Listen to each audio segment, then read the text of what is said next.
In this tutorial, I'll show you how to add multiple rows in Smartsheet at once, making it much faster to organize large projects and add new data.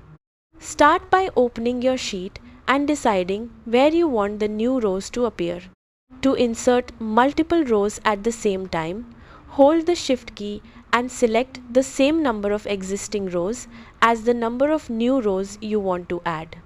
For example, if you need 5 new rows, select 5 existing rows by clicking the first row number, holding Shift and clicking the last row number in the range.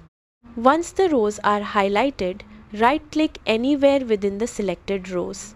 A menu will appear with options to insert rows above or insert rows below. Choose the option that fits your needs. Smartsheet will automatically insert the same number of blank rows as the number of rows you selected. This is a quick and efficient way to add space for new tasks, project items, or data entries without inserting rows one at a time. If you accidentally add too many rows, you can easily delete them or use the undo option to reverse the action.